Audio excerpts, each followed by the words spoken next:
我们从媒体可以得知到说，无人机已经改变这个世界的战争样貌，特别是你在俄乌战争里面，乌克兰明明是一个小国，而且它已经慢慢的失去了美国的一个支持，但它还是可以让俄罗斯感觉到了鼻青脸肿，它是俄罗斯感觉到了压力。为什么呢？就是乌克兰在这一段时间里面，它居然发展了庞大的无人机的产业链，而且它一年大概生产了700万架的无人机，它可以短、中、长程。现在俄罗斯的炼油厂、俄罗斯的重要军事设施，全部都在乌克兰的无人机射程范围内。这个已经完全改变过去对这个战争的样貌，特别在俄乌战场里面。60%到70%的伤亡现在都是无人机所造成的。另外，我们看到在伊朗的战场上面，伊朗当然也是一个小国，可是伊朗也是透过它的无人机，现在对中东甚至对美国的第5舰队也造成庞大的压力。这也是台湾说，我们现在要面对中国，我们现在要打不对称的战争，台湾现在一定要发展我们的无人机产业链。可是我们只是听。我们没有到现场，我们没有实际去看说无人机是怎么改变这个世界的，无人机是怎么样改变这个战场的。而最近我们看到冒险的董事长黄志邦，他之前已经非常辛苦的办完了台北的电脑展，那现在呢，他又马不停蹄的带着台湾的访问团，带着台湾的这个产业链到了波兰。明知为说我到波兰盖一个台湾月，可是没想到他竟然进到了乌克兰，在第一线实际去看到乌克兰在战争里面怎么使用无人机，怎么用无人机改变战场，而无人机现在对未来的战争又有多么样的重要，特别是对于未来。无人机它会变成一个庞大的产业链吗？它会变成一个庞大的商机吗？那如果它是一个庞大的产业链、庞大的商机，特别是它在战争中又是一个不对称战争非常重要的要素的话，那台湾到底该怎么办？我们到底要怎么样进到这个市场呢？好，我们今天非常高兴的邀请黄志邦到我们的现场。董事长你好。宝杰你好。各位观众，大家好！没有想到这么快又来上你的节目了。我没有想到这个电脑展刚刚结束，你就跑去乌克兰。然后乌克兰我觉得好玩是台湾刚好这次在讨论，因为之前我们讲我们是行政院要通过无人机的这个条例，本来以为说我们的这个蓝白也就是国民党跟民众党要反对，没有想到韩国去了一趟美国。180度转变，你要知道，韩国一去美国，美国只关心2个事情，一个就是你的军购，第二个就是你的无人机产业链。所以我们就看到韩国瑜完全180度的转变，代表台湾现在已经认真的，我要进到这个市场，我要建构这个产业链，而且它是一个庞大的利益，而这个庞大的利益现在已经要不是只有嘉义，台中也是磨刀霍霍要抢它。好，但是我们第一个要问的是，因为我们都是听来的，我们都是听说的，你到现场，你直接到了利沃夫，你直接进到了乌克兰。现在在俄乌的战场上，最主力的武器真的是无人机吗？当然是无人机啊，而且它是全面性的，不只是在战场上。全面性，这个是一个全面性的消耗战，所以双方都用无人机来互相攻击，然后互相破坏对方的基础设施，破坏对方的这个经济命脉，然后破坏对方的社会安定。那我们驻基辅台贸中心的主任，对，他去年10月，他住的对面的那栋大楼的屋顶就直接被俄国无人机命中，是他半夜把他吓个半死。他在利沃夫他利沃夫其实离没有，他在基辅，他在首都基辅。那这次是到利沃夫去，对，他到波兰去，把我们接进去利沃夫。对，所以你可以想象说。无人机它现在的应用已经完全跳脱在2022年俄乌战争刚开始的时候，大家对它的想象。那过去这几年，无人机可以说这种无人载具彻底翻转整个国防产业跟战争的逻辑。因为它翻转战争的逻辑，所以它的整个彻底翻转国防产业。在战争逻辑方面呢？这种不对称而且是去中心化的战争，完全改变了我们对战争的想象。那如果你是用20世纪的战略思维来打21世纪的战争，那你麻烦就大了。那当然这个我觉得这个军事专家有他们的评论像最近在这个中东发生的美国、以色列跟伊朗。那美国、以色列他们有非常强大的先进科技跟武器，但伊朗有的呢就是无人机，然后飞弹、水雷这些很传统的，但是伊朗用的是很不对称的方式，他用一架5万块的 Shaki 无人机，然后这种大量的无人机，就可以让美国造价几十亿的航空母舰不敢进荷姆兹海峡。那同样的情境也在乌克兰战场上面发生，乌克兰就凭着它的水上无人载具、无人机、岸防飞弹，它就让强大的俄罗斯的黑海舰队，几乎不敢出海了。哦，那俄罗斯舰队的旗舰，对，就是被这无人载具打掉了。莫斯科号被打掉了。对，所以它可以说完全翻转这整个战争的逻辑。那我们也看到说，最近包括说我们在访问乌克兰的期间发生的这些战事，那乌克兰它现在无人机，它有这个3层的打击能力。第一层当然就是战场上的 FPV，这种自杀式的，专门用来破坏对方的装甲车辆人员。第二个呢是中程打击能力，那这个中程打击能力，它打的就是俄军的补给线，不论你是弹药、武器、医疗补给，那因为这个补给线受到严重打击的时候，你前线的伤兵得不到救治，前线的士兵拿不到补给跟弹药。第3层就是你刚才提到的，他已经发展出远程的打击能力。那泽伦斯基总统在记者会讲说，他们已经发展出3000公里的远程打击能力。那他最近的远程打击能力已经可以2000公里打到莫斯科附近，跟甚至圣彼得堡的炼油厂。那甚至一路可以推到乌拉山。那乌克兰认为说他是对俄罗斯实施另外一种经济制裁。他的无人机只要能够破坏一座炼油厂，就可以让俄国的石油出口下降个几个百分点。哦，如果这个这样子持续下去的话，它真的就是彻底翻转战争逻辑。那因为战争逻辑被翻转了，国防产业的逻辑也被翻转了。如果大家有注意看哈，全世界的股市，美国股市、台湾股市、韩国、日本的股市。最近这半年不是大涨吗？但是美国2大最重要的军工产业公司，一个是洛克希德马丁，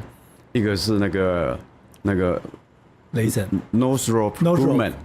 ，Grumman，这2家军工巨头的股票分别下跌18%跟14%。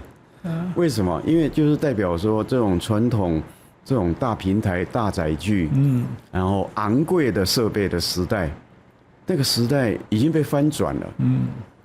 那当然这些国防巨头也不会这样坐以待毙啦。这个我觉得，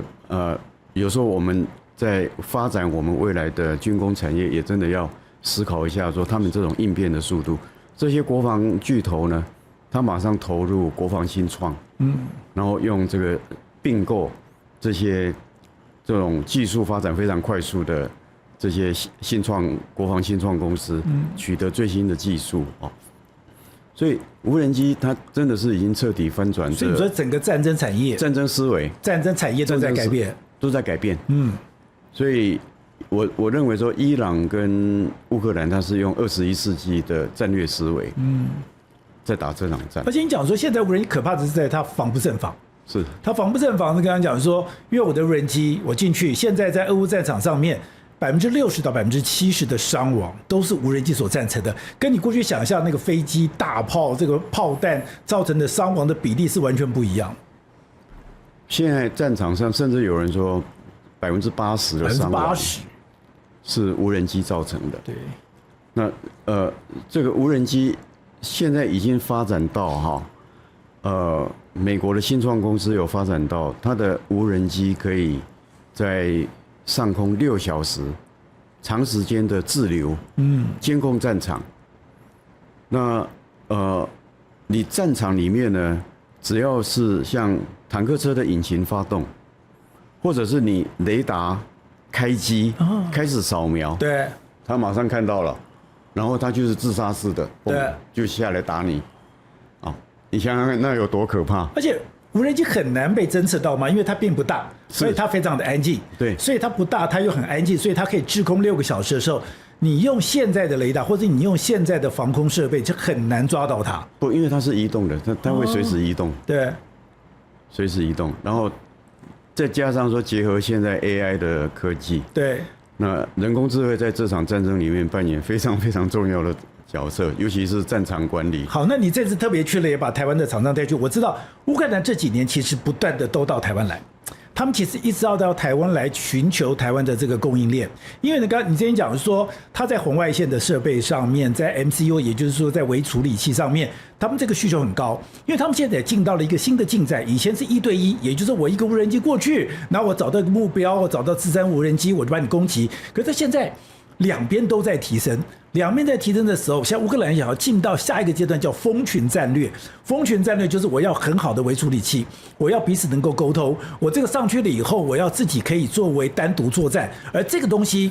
台湾的角色就扮演出来了。所以您这次去为什么受到乌克兰非常大高规格的待遇，而且给你，就是因为他们真的非常需要台湾这些科技的专业嘛？那我必须跟大家说明一下哈，就是说外贸协会事实上深耕乌克兰市场已经20年了。我们从2006年就在乌克兰首都基辅设立台湾贸易中心，26年，20年了，已经经营20年了。那过去3年，我们的责任就是促进产业经贸合作，所以过去3年，我们连续邀请乌克兰大型的国营企业、大企业，这当然也包括很多无人机公司，来台湾跟我们的业者进行对接，而且每次一来停留都是将近1个礼拜，他们真全面的跟我们的对接。那他现在最强大的需求呢，就是一个是无人机，另外一个就是因为它基础设施被破坏得很严重，所以它基础设施的包括电力的重建这些的。然后我们安排他们跟台湾的这些很优秀的这些做这个电源管理处理、做无人机的公司来深度的媒合。那当然也因为这样子，所以我们跟利沃夫市政府建立很良好的关系。难怪我看你跟他那么熟络。对对，那所以这次我们是应利沃夫市政府正式的邀请，因为他们知道说我们这个月我们6月在波兰华沙会举办台湾形象展，所以他们就邀请说，那就你们来波兰的时候，我邀请你们来，他们主动要求你们过去，来看一下，来看一下我们国家的现况，然后寻求更多的产业合作的机会。那所以我们是因为有这样的基础，所以光是今年5月。在我们出发前1个月呢，今年5月，我们邀请乌克兰商机重建的访问团，这里面有24家的乌克兰企业，其中有一半是无人机的公司来台湾。那当然，因为乌克兰第一个，它战场上的需求非常大，然后它的技术迭代非常非常的快，因为他们的技术迭代是根据战场的需求，随时在做创新。那无人机事实上它是一个矛跟盾的概念。你用无人机去攻击人家，那个是一个矛。那你如何防守你自己不被无人机攻击？那是一个盾的概念。对。那矛跟盾呢，是不断的在迭代升高，迭代升高，所以那个反应非常非常的快。我举个例子，乌克兰的业者跟我们讲说，他们当然很需要关键零组件。那台湾这方面关键零组件其实做得蛮好的。那他们现在很需要的是红外线的感测器跟摄像镜头，因为俄罗斯对乌克兰的攻击大部分都发生在半夜，所以现在有很多的无人机之间的相互攻防，是发生在半夜。对，那半夜你一般的镜头是没有用的，所以我一定要红外线才看到。一定要红外线。那业者跟我们讲说，乌克兰1个月需要10万个红外线感测器跟镜头。但是欧洲的产能只有3万个，所以他们现在是真的有很多关键零组件，对，是希望能够跟我们合作。那我刚才讲到那个矛跟盾，这次我们在利沃夫访问的时候，我去拜访利沃夫的 IT 协会 IT Cluster，他们送我2个很有趣的纪念品，这个就充分说明无人机工坊里面的矛跟盾。他们送给我的呢，一个就是他们称之为无人机的这个捕捉车，那有一部电影哦，《魔鬼克星》，那个是 Ghostbuster，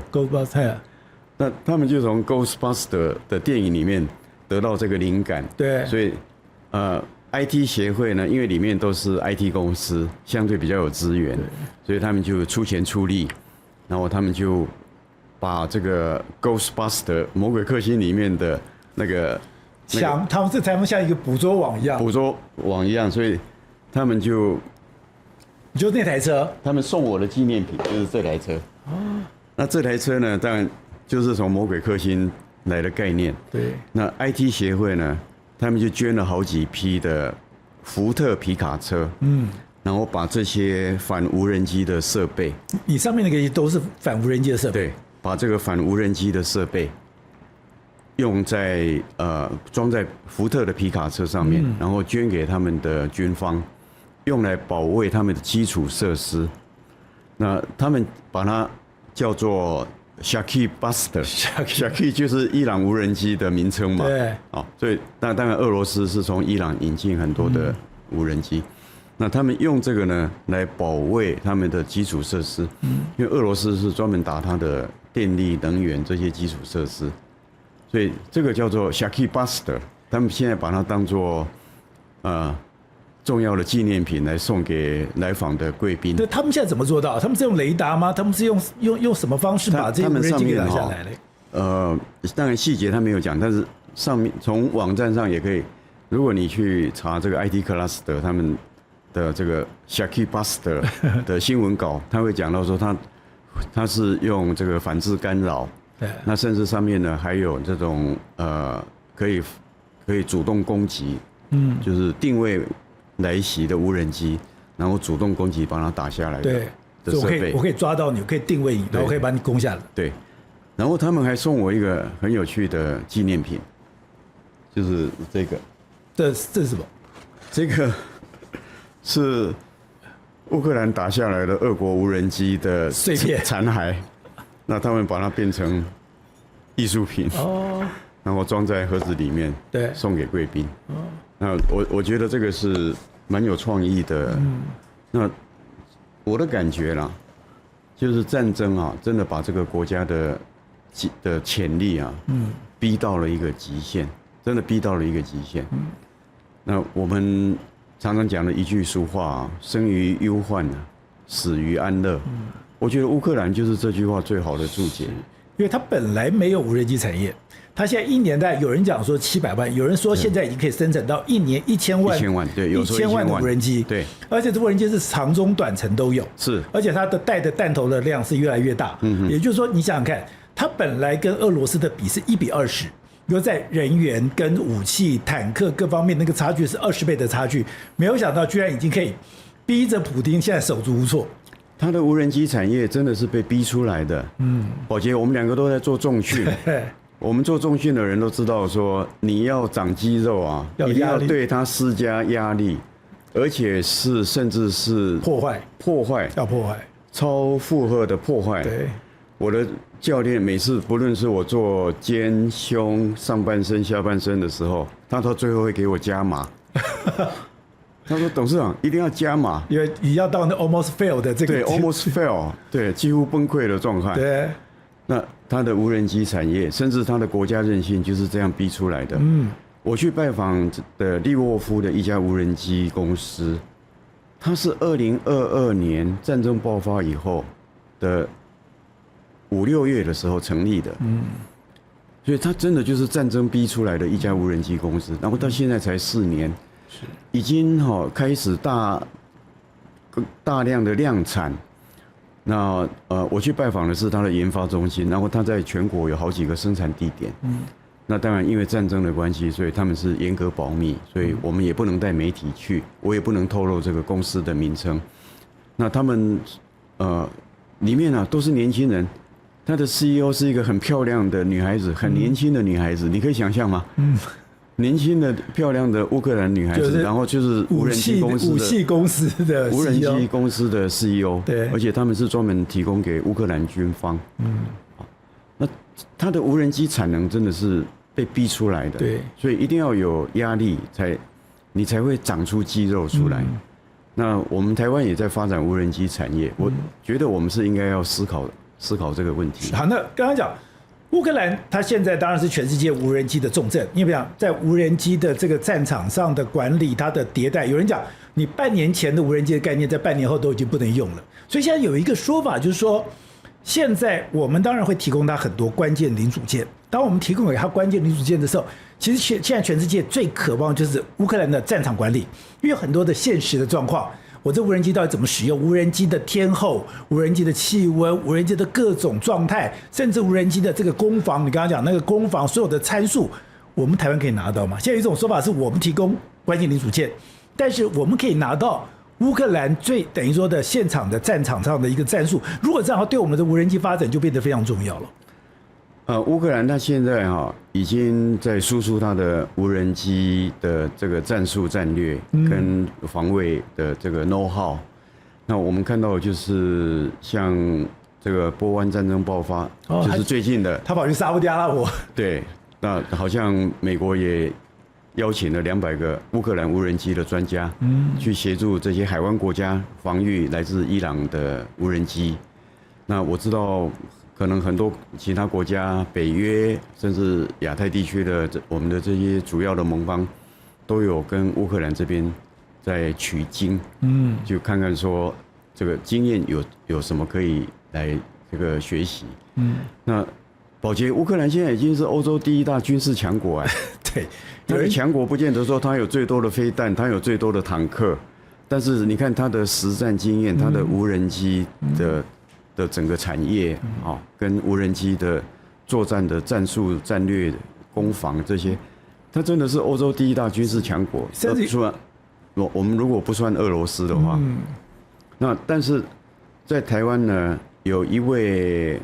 日本朋友有特别提醒我，他说，乌克兰的经验当然是重要，但是你不要忘了，乌克兰它是几乎一望无际的大平原。它的 terrain 就是它的战场地形，我们讲的说这个 theater 这个战场，跟台湾情境是完全不一样的。我们是一个海岛，而且有很多离岸的小岛，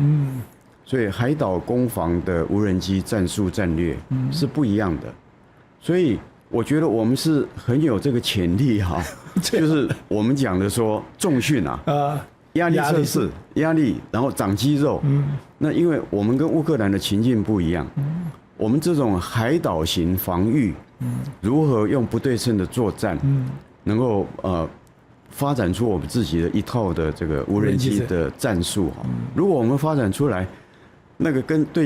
对地理条件跟我们类似的国家来讲，那也是很宝贵的资产呢。好，不过现在有一个问题是。现在当然他邀请过去，那我们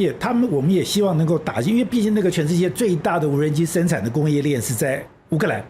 但问题是我们打得进去吗？因为我们现在看到的资料，对于无人机来讲，最关键还是成本，因为我现在就是要用不对称战争，我用一个便宜的武器去对抗你那个非常昂贵的武器，因为这样不对称战争，我要让你害怕，让你妥协，可是最便宜的还在中国啊。现在乌克兰80%以上的还是用中国的产品啊。那如果是用价格上来看，那台湾我们有办法吗？当然他们希望说我们台湾进去，可是就现实的价格考虑上面，或者在两岸的这个所谓的无人机这个零组件的竞争上面，我们竞争得过人家吗？我们可以打进这样的工业链吗？宝洁，这是一个事实，就是不要说乌克兰，我前一阵子去日本拜访日本的无人机公司。他们也跟我讲说，他们现在零部件几乎80%，也都从中国进口。那第一个是成本，第二个就是说，因为目前还找不到其他替代的来源。那台湾的优势是，除了我们在关键零组件上面跟精密制造，还有我们资通讯晶片产业的优势之外呢，我们有一个优势就是，全世界现在都要去红供应链，去红化。对，那有很多国际朋友来台湾，跟我们讲的第一件事情就是，他们要去红化，要减少对中国的依赖。对，我去拜访了这家利沃夫的无人机公司，他也很坦白的跟我讲说，因为第一个乌克兰战场的量很大，那成本对他们一个作战中的国家来讲还是很重要的考量，所以他们现在还是依赖中国的零组件。那他当然也希望能够有其他的替代来源，那但是这家公司他也有把他的最重要的飞空系统零组件给我看，那是我们台湾公司生产的，是啊，当然我也不方便讲哪一家那所以他们也很清楚说有些关键零组件的话，可能就算说价格稍微高了一点，他们还是愿意用，可是。不论是关键零组件还是其他的零部件，他们都还是希望能够尽量去红化。但这个需要一个时间跟过程。对。那在这个时间过程，成本对台湾的业者来讲，当然也是一个很大的挑战，因为不可否认，我们的生产成本一定比对岸高嘛。那但是我们有去红供应链的优势，如何善用这个优势？然后真的要考验我们的企业家发挥他们的这个弹性，跟创意，然后在整个生产，不论是说生产流程，还是说未来的生意模式，然后去创造出价格上面能够飞红，但是价格上又能够让我们的这个朋友能够接受，能够安心的。那这未来可能会有很多的生意模式出来。就虽然现在8成是在中国，对台湾来讲只是2成市场，可是反过来讲，在非红供应链的状况下，我反而那8成是台湾可以取而代之的，这个对我们反而是一个非常庞大的这个利益在前面。因为日本的无人机也是很困扰，就是说要非红供应，他们承认说他们现在大部分零组件还是从中国进口，但是他们很希望替代掉，这需要一个过程。各位宝洁朋友圈的朋友，大家好，您对我们的支持，还有您对我们的指教，其实我们都会认真的阅读，因为您的每字每句都是我们自己反省，我们要自我检讨，甚至我们未来怎么去调整方向的一个关键的因素。所以我们就刚刚讲到的，就是你现在的这些留言有什么留言，那我们可以怎么样子来的跟观众来进行回答。淑君说：“支持宝洁及团队，你们是最优秀的。”非常谢谢您的肯定。当时讲说，我们的节目其实还有很多改进的地方，那这种改进也是我们每天都在做的工作。听后85R他说，政府部门主管机关应该管理一下，坚决不让中共产品进来台湾。我觉得应该这样讲，就是现在大家觉得很难思考，是说我们知道现在有很多的网购，现在很多的网购居然是有很多的中国的网购是这样直接进来。那你如果说没有任何的管制，现在很多国家都有管制，我也不理解说为什么我们台湾在这方面没有管制。你没有管制，第一个你的品质，第二个你是对台湾的商业、对台湾的产业会不会有伤害，这都是政府应该面对的问题。Rookwood 0222他说，天佑台湾，感谢宝洁，一起保护台湾，台湾人加油。当我们希望说，在台湾这块土地里面，我们真的好好的守护，好好的来保护这个国家。Karen 说：“感谢宝洁哥制作这么好的节目。其实能够做这样的节目，其实是我觉得那是一种福分，那是一种福报，我们会非常珍惜。”喂，20110他说他看了郑习会那一集，他说只有我觉得郑丽文尖嘴猴腮、面露凶相吗？对于郑丽文是不是尖嘴猴腮，我们不予置评。立刻他看了川普无视习近平警告的那一集，他说中国与和平水火不容，要改成这样子比较通顺。也就是说，中国跟和平水火不容。其实今天要追求和平的其实是台湾，我们从来没有挑衅过对方。好，刚刚讲到的，我们非常认真的在做我们的一个工作。其实我们刚刚讲到，我从以前我其实没有任何政党，那我也不去标榜这个东西，我只告诉你说，我们现在在这块土地里面，我在民进党跑那么久的时候，我学会一句话：相信台湾，相信人民，相信台湾，相信人民，这是我做这个节目里面最中心的思想。